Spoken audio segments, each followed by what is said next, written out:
Rural America is really the backbone of America. I mean, we've maybe heard that being said, but when you really think about it, it's true. I visited here over 10 years ago with Crystie, hearing all of her visions for the future of this land as farmland and for all the purposes that they're carrying out now. As we're trying to be organic farmers, we wanted to find a way to use the energy most wisely. And of course, renewable energy coming from the sunshine is an incredible way to create power for your operations.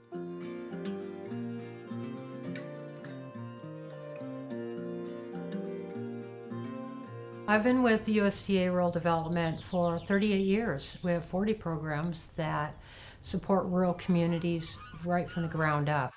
Here at Finnriver, they have been able to utilize our Renewable Energy for America program. Within USDA Rural Development, our energy programs really were started up because of the Farm Bill in 2002. The REAP program stands for Renewable Energy for America program, and it is specifically meant for farmers, ranchers, and rural small businesses.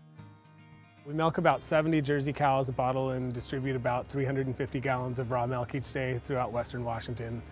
My wife runs more of the dairy side of things for production, and I get to do a little more with the business and developing the plans for the future.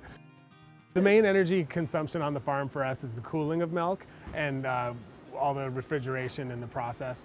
So there's quite a bit of energy consumed altogether on the farm.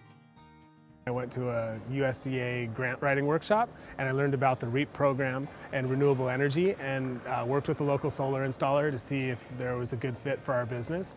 And we decided to fill out an application that year and were awarded funding for a project to put 72 solar panels on our barn roof. We've done a lot of renewable energy projects that involve solar, but we've also done manure digesters and energy efficiency improvements to farms and businesses. All things that could be identified in an energy audit to reduce energy use. An applicant can actually utilize both energy efficiency improvements and renewable energy.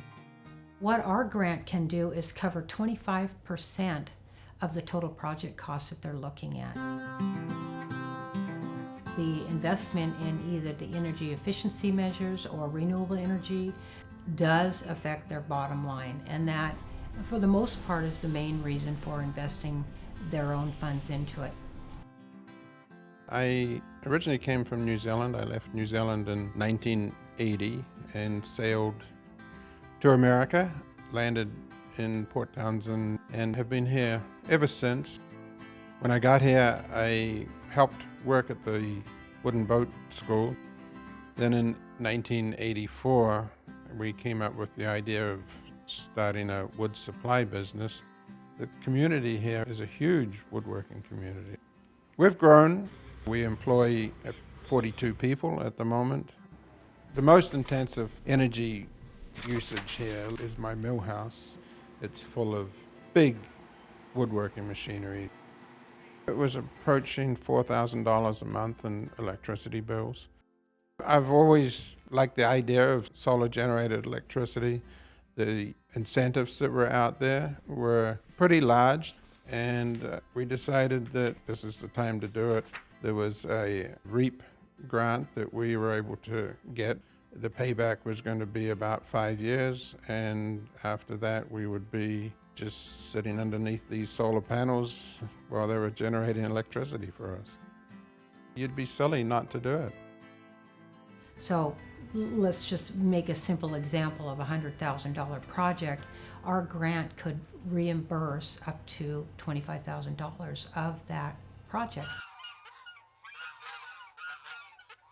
Thinking about food, water, and energy as interlinked systems on the land, I would encourage other farmers and folks in rural industry and enterprise to consider installing renewable energy systems. I think it's an important part of the sort of larger issues around rural economic development balanced with ecological considerations. We want to maintain our rural areas as beautiful, vibrant landscapes. At the same time, you have an economic benefit.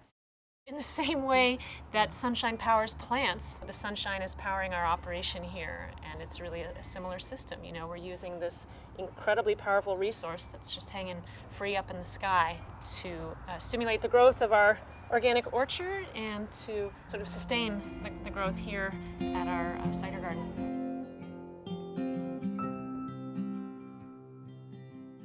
We were able to get the panels installed in December of 2015, and in our case it ended up being about a 5-year payback. So in 2020 or early 2021 we were able to fully recover the initial cost of the panels.